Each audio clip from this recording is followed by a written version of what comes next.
आजादी के बाद एक भारत श्रेष्ठ भारत के स्वप्न दृष्टा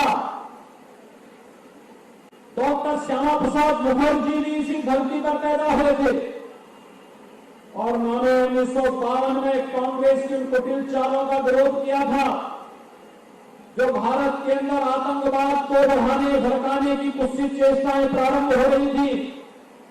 इसके खिलाफ उन्होंने उस समय आह्वान किया था जब देश के संविधान में आर्टिकल 370 जोड़ करके कांग्रेस देश के अंदर आतंकवाद की नींव रख रही थी, तो भारत माता का कोई सपूत उसके खिलाफ आवाज उठा रहा था, तो वह बंगाल की धरती पर पैदा होने वाले डॉक्टर श्यामा प्रसाद मुखर्जी थे। श्यामा प्रसाद मुखर्जी ने कब कहा था, एक देश में दो प्रधान, दो निशान और दो विधान नहीं चलेंगे, नहीं चलेंगे। हम अभिनंदन करते हैं प्रधानमंत्री मोदी जी का और गृह मंत्री अमित शाह जी का, जिन्होंने कश्मीर में आर्टिकल 370 को समाप्त करके आज बंगाल के नौजवानों को भी जम्मू कश्मीर के अंदर जमीन खरीदने की पूरी अनुमति दे दी है। अब बंगाल का नौजवान भी चाहेगा तो जम्मू कश्मीर के अंदर बस सकता है, कोई आपको रोक नहीं सकता। और मैं इसके लिए आपको बधाई भी दूंगा।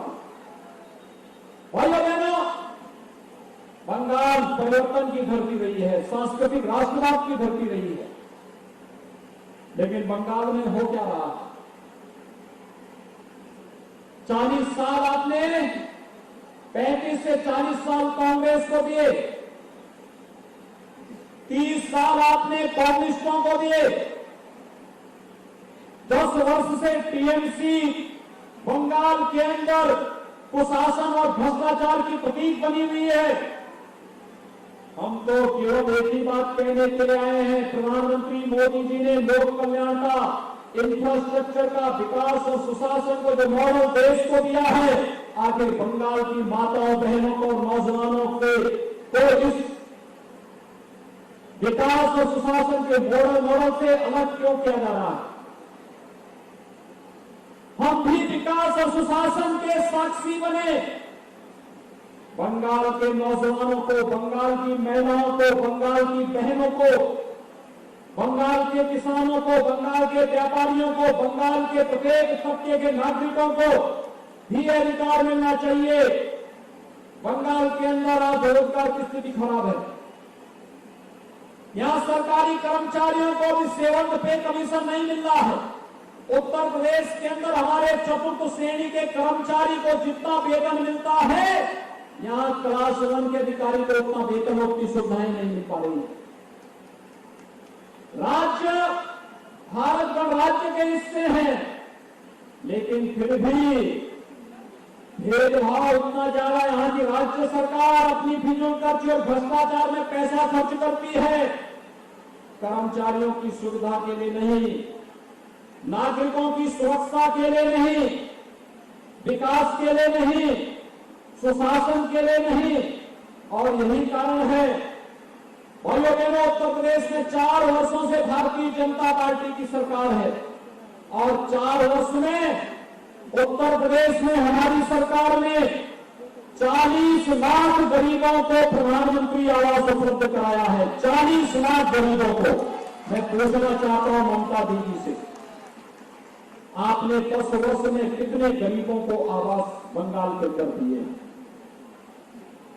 उत्तर प्रदेश के अंदर 4 वर्ष में हमने 1,21,000 गांवों को विद्युतीकरण की योजना के साथ जोड़ा है और 1,38,00,000 गरीबों को निःशुल्क विद्युत की सुविधा उपलब्ध करवाई है। बंगाल के अंदर आखिर ये सुविधा यहाँ के गरीबों को क्यों नहीं मिल पा रही है? उत्तर प्रदेश के अंदर 6 करोड़ गरीबों को आयुष्मान भारत में 5 लाख रुपए की सालाना स्वास्थ्य बीमा का कवर दिया जा रहा है। आखिर सुविधा बंगाल के अंदर क्यों नहीं मिल पा रही है? 2,42,00,000 किसानों को प्रधानमंत्री किसान सम्मान निधि का लाभ मिल रहा है। आखिर प्रधानमंत्री किसान सम्मान निधि का लाभ बंगाल के किसानों को क्यों नहीं मिल पा रहा है? हम ममता दीदी से यही पूछना चाहते हैं, क्या यहाँ के किसानों का हित नहीं होना चाहिए? क्या यहाँ के मछुआरों का हित नहीं होना चाहिए? यहाँ का नौजवान नौकरी और रोजगार पाने का अधिकारी क्यों नहीं? लेकिन सरकार के एजेंडे में जब विकास हो, सरकार के एजेंडे में जब सुशासन हो, सरकार के एजेंडे में जब गांव का समग्र विकास हो, तो ही तो कोई सरकार उस पर कार्य कर सकती है। लेकिन भाइयों बहनों, बंगाल के अंदर टीएमसी के गुंडों की गुंडागर्दी के अलावा, उनके भ्रष्टाचार के अलावा और उनके तोड़ाबाजी के अलावा बंगाल के अंदर विकास नाम की कोई चीज है ही नहीं। गरीब कल्याण योजनाओं का लाभ यहां पे नहीं मिलता है। और भाइयों बहनों, यहां के गरीब कल्याण पैकेज का लाभ भी गरीबों को नहीं मिलता। इंफ्रास्ट्रक्चर डेवलपमेंट के कार्यों को रोका जाता है। देश के अंदर एम्स बन रहे हैं, आईआईटी बन रही है, आईआईएम बन रहे हैं, मेडिकल कॉलेजेस की श्रृंखला बन रही है। दीदी कहते हैं बंगाल में आवश्यकता नहीं। इंफ्रास्ट्रक्चर के लिए हाईवे, रेलवे, एयरपोर्ट बन रहे हैं, लेकिन दीदी कहती है बंगाल में इसकी आवश्यकता नहीं। भाइयों बहनों, न इंफ्रास्ट्रक्चर का डेवलपमेंट होगा, न गरीब कल्याण की लोक कल्याणकारी योजनाएं लागू होंगी, न नौजवानों को रोजगार मिलेगा, न महिलाओं की सुरक्षा और उनके सशक्तिकरण के लिए कोई कार्यक्रम चलेंगे, न किसानों के हित के लिए कार्यक्रम चलेंगे, तो आखिर बंगाल विकास करेगा कैसे? और भाइयों बहनों, यही तो आह्वान करने के लिए हम सब आज आए हैं। आप चिंता मत करिए, बेझिझक। देखिए, ममता दीदी ने अपनी हार स्वीकार कर ली है और वो कह रही है कि मैं अकेले भाजपा का मुकाबला नहीं कर पाऊंगी। उन्होंने एक प्रकार की हार स्वीकार कर ली। लेकिन भाइयों बहनों, मैं टीएमसी के गुंडों को भी चेताने के लिए आया हूं। जैसे टीएमसी के गुंडे बंगाल के अंदर गुंडागर्दी कर रहे हैं ना, ऐसे ही उत्तर प्रदेश के अंदर भी पहले कुछ राजनीतिक दलों के लोग गुंडागर्दी करते थे, और आज वे सभी गुंडे कहां चले गए किसी को पता ही नहीं है। ऐसे ही बंगाल के अंदर भी होने वाला है। मात्र 30 दिन का समय है और 2 मई और दीदी 2 मई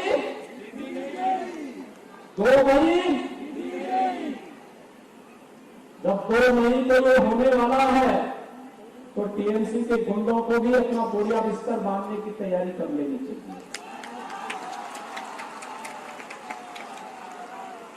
उनकी उल्टी गिनती प्रारंभ हो गई है।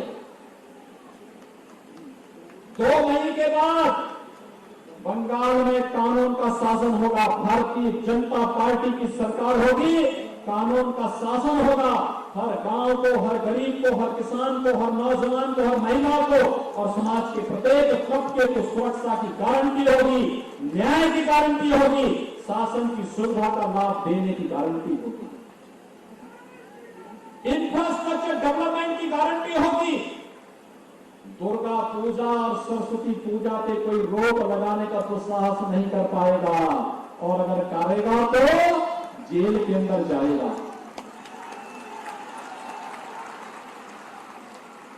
दुर्गा पूजा रोक नहीं पाएगा। पहले उत्तर प्रदेश में भी लोग रोकते थे, आज नहीं रोकते हैं, क्योंकि भाजपा की सरकार है।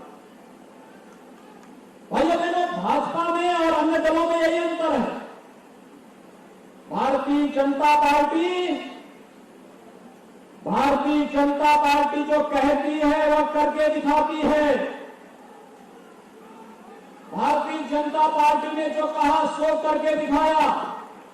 कोरोना प्रबंधन में आपने देखा होगा, प्रधानमंत्री मोदी जी ने हर गरीब को मुफ्त में राशन दिया, हर जनधन अकाउंटधारी महिला के खाते में पैसा भेजा, हर गरीब को निःशुल्क रसोई गैस के सिलेंडर उपलब्ध करवाए, गरीब पैकेज की घोषणा करके वृद्धावस्था पेंशन, दिव्यांगजन पेंशन और विधवा महिलाओं को अतिरिक्त राशि उपलब्ध करवाई, और आत्मनिर्भर भारत पैकेज के अंतर्गत भी एमएसएमई यूनिट को एक आर्थिक पैकेज देकर के उनके स्वावलंबन का मार्ग भी प्रशस्त किया। 2 स्वदेशी वैक्सीन दिए कोरोना से बचाव के लिए, और आज 45 साल से ऊपर के हर व्यक्ति को निःशुल्क वैक्सीन लग रहे हैं। भाइयों बहनों, दुनिया में इस वैक्सीन की कीमत 5,000 रुपया है। भारत के अंदर प्रधानमंत्री मोदी जी फ्री में हर व्यक्ति को ये वैक्सीन लगा रहे हैं।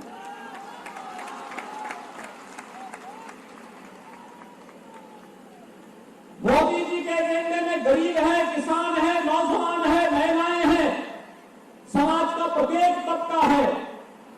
लेकिन टीएमसी के एजेंडे में, पीडी के एजेंडे में भतीजा है।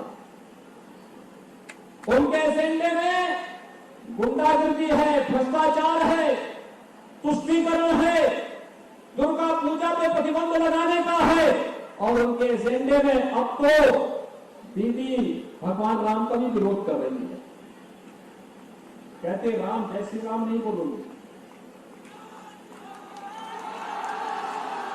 मैं अभिनंदन करूंगा बंगाल के सभी लोगों का, बंगाल के लोगों का अभिनंदन इस बात के लिए भी करूंगा कि इधर ममता दीदी ने कहा कि जय श्री राम नहीं बोलोगे, यहां मैंने देखा कि हर जवान से जय श्री राम का नारा निकल रहा है। हर व्यक्ति कहता है जय श्री राम। राम के साथ भारत का आम जनमानस जुड़ा हुआ है, और हम सबको तो आभारी होना चाहिए प्रधानमंत्री मोदी जी का और गृह मंत्री अमित शाह जी का, जिन्होंने अयोध्या में भगवान राम के मंदिर निर्माण के मार्ग की सभी बाधाओं को दूर करते हुए प्रधानमंत्री मोदी जी ने 5 अगस्त 2020 को अयोध्या में भगवान राम के भव्य मंदिर के निर्माण कार्य का भी शुभारंभ कर दिया है। अयोध्या में भगवान राम का भव्य मंदिर बन रहा है। और भाइयों बहनों, अयोध्या में भगवान राम के भव्य मंदिर के निर्माण का मतलब भारत के भव्य मंदिर का निर्माण, भारत की आस्था का सम्मान। अयोध्या में भगवान राम के मंदिर निर्माण के लिए बंगाल ने जो सहयोग किया है समर्पण निधि के माध्यम से, मैं इसके लिए बंगाल के लोगों का आभार व्यक्त करने के लिए भी आया हूं। आपने भारी सहयोग किया, बंगाल की धरती ने सहयोग किया। अयोध्या में भगवान राम का भव्य मंदिर का निर्माण कार्य हो रहा है, लेकिन यहां पर कष्ट ममता दीदी को हो रहा है। उनको इस बात का कष्ट हो रहा है कि अयोध्या में मंदिर क्यों बन रहा है। ये तो उत्तर प्रदेश की जनता ने भाजपा को लेके आए मोदी जी के आह्वान पर। भारत की जनता का आभार व्यक्त होना चाहिए जिन्होंने मोदी जी को प्रधानमंत्री बनाया और उत्तर प्रदेश में मुझे मुख्यमंत्री बनाया। और जब डबल इंजन की सरकार होती है तो बाधाएं अपने आप दूर होती हैं। जब डबल इंजन की सरकार होती है तो बाधाएं अपने आप दूर होती हैं। और बाधाएं कैसे दूर होती हैं आपने देखा होगा। उत्तर प्रदेश में गुंडागर्दी नहीं है। उत्तर प्रदेश में जो माफिया कभी गरीबों की जमीनों पर, सरकारी जमीनों पर कब्जा करते थे, आज उनके घरों पर बुलडोजर चल रहे हैं, बुलडोजर।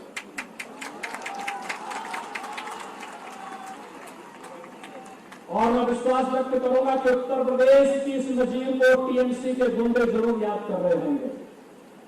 अपनी उल्टी गिनती को याद कर लो। 2 मई के बाद जब कानून का राज बंगाल के अंदर होगा तो फिर इसी प्रकार की प्रभावी कार्रवाई बंगाल के अंदर भी होती हुई दिखाई देगी। भाइयों बहनों, हमारे यहां कहा गया है, जागिए प्रिय न राम वेदे ही तजिए ताही कोटि बैरी सम यद्यपि परम समय ही। यानी जो राम और मां सीता का नहीं है, उनका प्रिय नहीं है, वो आपका कितना भी प्रिय क्यों न हो, उसको बैरी की तरह छोड़ देना चाहिए। और मैं आपका आह्वान करने के लिए आया हूं। बंगाल के अंदर जो उत्साह है, 2 चरणों के चुनाव में बंगाल ने साबित कर दिया कि बंगाल के अंदर भाजपा का शासन होगा। प्रधानमंत्री मोदी जी के आह्वान पर, मोदी जी के संकल्प के साथ पूरा बंगाल जुड़ रहा है। और जब 2 मई को ईवीएम मशीन खुलेगी, चारों ओर कमल का फूल ही कमल का फूल खड़ा हुआ दिखाई देगा। और बंगाल की धरती पर डॉक्टर श्यामा प्रसाद मुखर्जी का सपना साकार होता हुआ दिखाई देगा। और इसके लिए मैं आप सबका आह्वान करने के लिए आया हूं। भाइयों बहनों, हम सब 2 मई के लिए अभी से तैयारी करें और मेरा आप सबसे आह्वान है कि कुलतानी विधानसभा क्षेत्र से श्री मिंटू हलधर को भारतीय जनता पार्टी ने अपना प्रत्याशी बनाकर के आपके बीच भेजा। मिंटू हलधर एक जुझारू नेता है, आपके बहुत जुझारू हैं, आपके बीच रहकर के काम कर सकते हैं, टीएमसी के गुंडों से 2-2 हाथ करने का जज्बा रखते हैं, आपके हितों को संरक्षण देने वाले हैं। थोड़ा पीछे कोलकाता और दिल्ली से बनने वाली विकास की योजनाओं को आप तक पहुंचाने का कार्य करेंगे और साथ साथ आपकी आस्था का भी सम्मान करते हुए कुलतानी विधानसभा क्षेत्र को भी कोलकाता की तरह विकसित करते हुए आप सबके जीवन में खुशहाली लाने का कार्य करेंगे। और यही आह्वान करने के लिए मैं आपके बीच आया हूं। श्री मिंटू हलधर को भारी बहुमत से कमल चुनाव चिन्ह पर आप विजयी बनाकर अपना योगदान दें, यही आह्वान करते हुए आप सभी लोग श्री मिंटू हलधर के समर्थन में दोनों हाथ ला करके मेरे साथ बोलेंगे। दोनों हाथ लाइए, जहां तक मेरी आवाज जा रही है दोनों हाथ ला करके बोलेंगे जय श्री राम।